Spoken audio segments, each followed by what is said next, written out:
Bonjour. Bonjour à toutes et à tous, et puis bienvenue pour notre deuxième rendez-vous hebdomadaire. Nous allons garder le même principe de fonctionnement. On vous présentera dans une première partie ce qui fonctionne aujourd'hui sur notre commune. Et puis dans un deuxième temps, comment sortir de ce confinement. Alors on évoquera dans ce qui fonctionne les services, le centre de loisirs, le multi-accueil, le marché, les masques, question importante actuellement, et puis la distribution de muguet qui a eu lieu hier. Et sur la deuxième partie, on évoquera les déchetteries, une info sur le 8 mai, le service d'aide à domicile, le multi-accueil et le RAM, et évidemment le retour à l'école. Le point sur l'investissement toujours des services, de nos services qui continuent à fonctionner. On a bien toujours eu en tête la continuité du service public. L'accueil téléphonique qui est toujours assuré, l'urbanisme traite toujours les dossiers, alors soit en télétravail, soit en présence physique, etc. Enfin bref, on assure notre mission de service public, ce qui n'a pas été forcément le cas de toutes les communes. Donc à Herbignac, c'est le parti que nous avons pris. On peut citer un exemple très concret, c'est le centre de loisirs qui a accueilli jusqu'à 6 enfants du personnel soignant pendant les vacances de Pâques. Donc moi je tenais à remercier les animateurs et Patrick Frère qui ont pu ainsi assurer cette continuité du service public, je crois, sur laquelle on est vraiment attaché sur Herbignac, important pour nous. Et dans cette continuité, justement, en ce long week-end férié, mais il faut savoir que 2 enfants seront accueillis vendredi, samedi et dimanche par le multi-accueil et le centre de loisirs, ainsi que le week-end du 8 mai avec samedi et dimanche aussi assurés par nos animateurs et les agents du multi-accueil. Oui, alors une petite information, le marché, vous le constatez, il fonctionne, le marché est là tous les mercredis matins. Non, ce que la municipalité a décidé, c'est d'exonérer les commerçants du marché des droits de place. Donc, en soutien à leur activité, bien sûr, dans ce contexte extrêmement difficile. Et puis, on a également exonéré, ou on va exonérer, on ne demandera pas de droits de terrasse auprès des commerçants qui utilisent, des commerces qui utilisent l'espace public pour l'année 2020. Un autre point que l'on peut évoquer, c'est la fabrication des masques. Alors on a des couturières extraordinaires, elles sont 26 aujourd'hui et elles ont fabriqué 535 masques, voilà, dont 240 ont pu être distribués aux personnes les plus vulnérables. Nous avons eu la chance de trouver l'élastique auprès d'une entreprise herbignacaise, le CCS a pu acheter d'élastique et nous n'arrêterons plus ces couturières qui sont reparties dans la fabrication de nouveaux masques. Et puis Pascal va pouvoir compléter avec la commande qui est en cours en ce moment sur la commune. Oui, je crois que j'ai dû l'évoquer la semaine dernière, mais la commune a commandé 15 000 masques. Alors à l'échelle de Cap-Atlantique, un nombre qui monte à 105 000 masques. On s'est commandé, nous sommes en attente de les recevoir. Et l'info que je peux vous donner aujourd'hui, c'est qu'on ne les aura que mi-mai. Alors courant mai, si c'est mi-mai, c'est pas le 11 mai, le mi-mai ce sera le 15 mai au mieux, et je ne sais pas si on les aura le 15 mai. Alors en tous les cas, ça sera 2 masques qui seront distribués par habitant.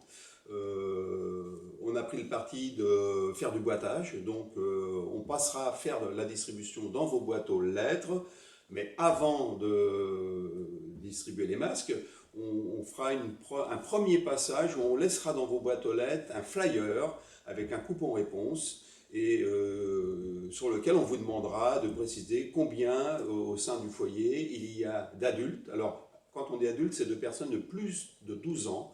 À partir de 12 ans, l'enfant peut avoir un masque adulte, donc plus de 12 ans, et les moins de 12 ans, masque enfant. Donc combien il y a de personnes dans le foyer. On vous précisera sur ce flyer la date de notre passage pour la distribution des masques. Et puis, du coup, le coupon réponse, vous pourrez le scotcher sur votre boîte aux lettres. Et quand on passera à nouveau distribuer les masques, eh bien, on saura combien on doit vous donner de masques adultes ou masques enfants. Mais aujourd'hui, je ne peux pas vous donner de date précise. Dernier sujet, c'est la distribution de muguet. Alors, la distribution de muguet, exact.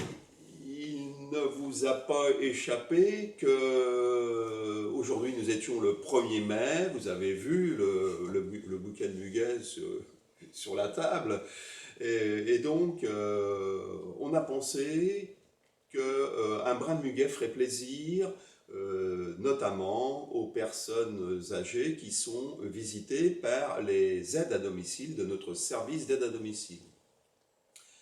Alors, c'est ce qui a été fait. Christelle va vous en dire un peu plus. Et puis, on a également fait une commande de brin de muguet pour nos agents aussi, qui se sont investis, qui sont présents ou qui sont en télétravail, mais qui continuent à assurer leur mission de service public. Et en même temps, eh bien, c'est aussi un soutien qu'on souhaitait apporter à nos artisans fleuristes d'Herbignac. Ce muguet a été distribué par les aides à domicile et puis pour d'autres familles suivies par le CCAS, c'est l'équipe nouvellement élue qui a pris la relève, qui est allée hier matin distribuer le muguet. Mais nous avions auparavant contacté ces personnes âgées et on a pu aussi distribuer sacs bleus, sacs jaunes, un peu de lecture. Enfin voilà, ça a été des contacts, je pense, très importants pour ces personnes avec de beaux sourires en retour. Donc voilà, je crois que c'était important qu'on puisse rencontrer ces familles. Une petite info que j'oublie de donner, puisque la question a été posée lors de cette distribution hier, il n'y aura pas de reprise du culte, au moins jusqu'au 2 juin. Donc au fur et à mesure des informations qu'on pourra avoir, bien sûr, on vous tiendra au courant. Alors je pense qu'on va pouvoir parler de la deuxième partie, la sortie de confinement.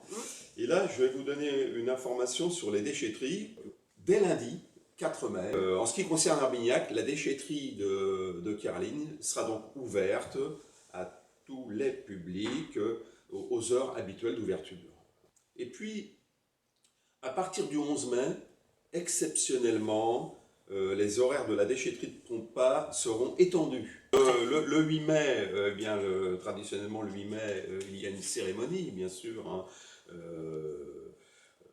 mémoire du 8 mai 1945. Ceci dit, les maires seront quand même autorisés à déposer une gerbe, 6 personnes maximum, avec la distanciation à respecter. Pour continuer sur ce point des confinements, le service d'aide à domicile continue donc de fonctionner, bien sûr avec une priorité donnée aux soins à la personne, aux courses, aux repas. Mais à partir du 11 mai, le service reprend toutes ses activités, c'est-à-dire notamment l'entretien des maisons. Les aides à domicile interviendront auprès de ces 91 familles. Il y a sûrement d'autres familles sur Herbignac qui ont des besoins, notamment parmi les personnes âgées. N'hésitez pas à appeler en mairie. Surtout, il y a un registre des personnes vulnérables. Si vous avez connaissance de personnes qui ont des besoins, on est assez de bénévoles, de volontaires sur la commune pour rencontrer ces personnes et apporter notre soutien s'il y a besoin. Pour continuer sur nos services, quelques informations sur le multi-accueil et le RAM.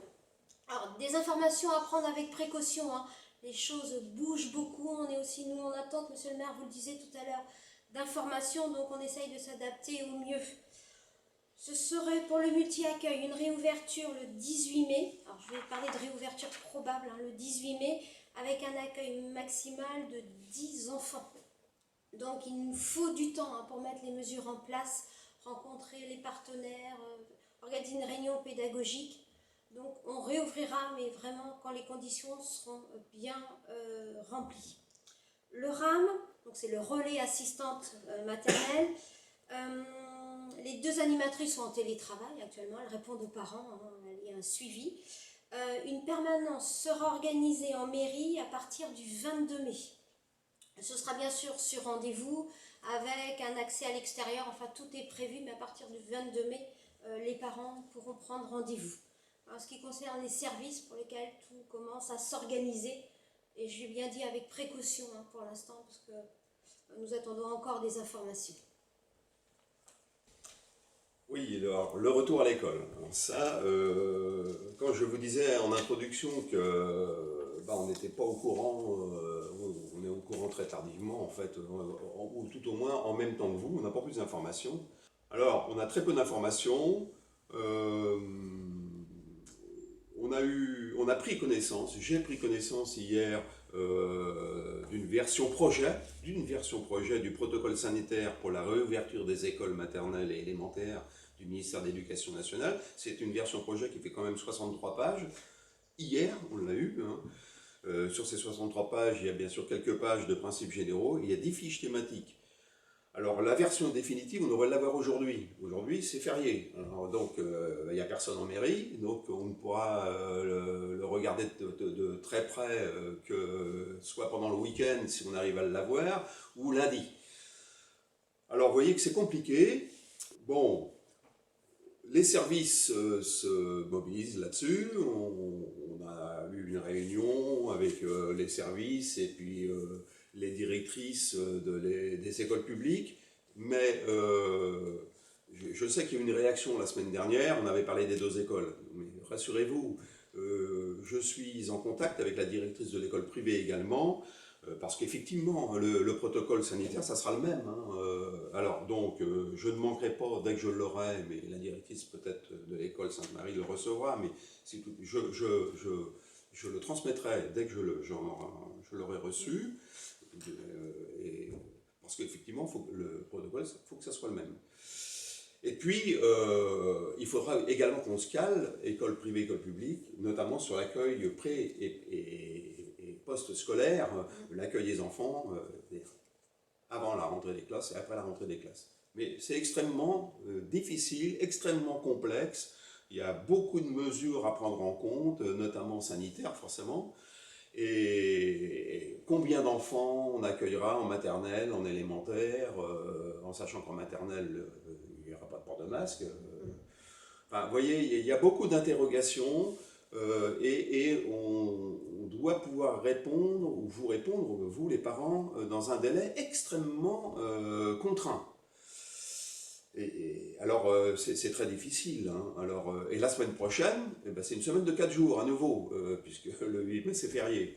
Alors, vous voyez, et puis les parents, les directrices d'école, hein, les 3 directrices d'école et les représentants de parents d'élèves doivent consulter l'ensemble des parents pour savoir ce qu'ils vont faire. Est-ce qu'ils pourront mettre leur enfant? Est-ce qu'ils accepteront de le garder à la maison? Mais ça reste quand même lié aux conditions d'accueil également. Alors vous voyez, il y a beaucoup d'interrogations et en fonction des réponses, eh bien, il faudra après que les enseignants, les directrices organisent les répartitions dans les classes. Il y a beaucoup de difficultés. Voilà ce que je peux vous dire aujourd'hui. J'en saurai probablement plus vendredi prochain, mais il sera temps puisqu'il est prévu que la rentrée des classes se fasse le 11 mai pour les enseignants. Les élèves, c'est le 12 mai. Est-ce qu'à Herbignac, la rentrée des classes se fera le 12 mai? Ça, c'est encore une question qu'on peut se poser. C'est loin d'être sûr parce qu'il faut aussi qu'on puisse prendre le temps, même en interne, au niveau de nos services, pour pouvoir s'organiser en termes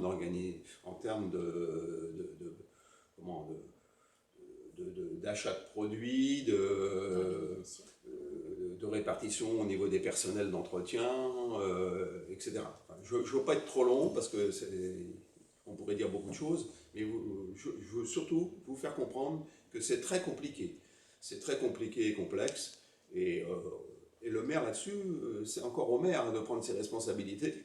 Le maire, je ne peux pas prendre de risques non plus, vous le comprenez bien, ce sont vos enfants. Hein. Alors, c'est très difficile. Alors, on va essayer de faire face à cette situation le mieux possible, en concertation avec les parents, hein, et en concertation avec les 3. Les 3 écoles seront concertées, hein, rassurez-vous, sur ce sujet. Et voilà ce que je peux vous dire pour aujourd'hui. Hein, et plus d'informations, probablement, sûrement même la semaine prochaine. À la semaine prochaine et prenez soin de vous.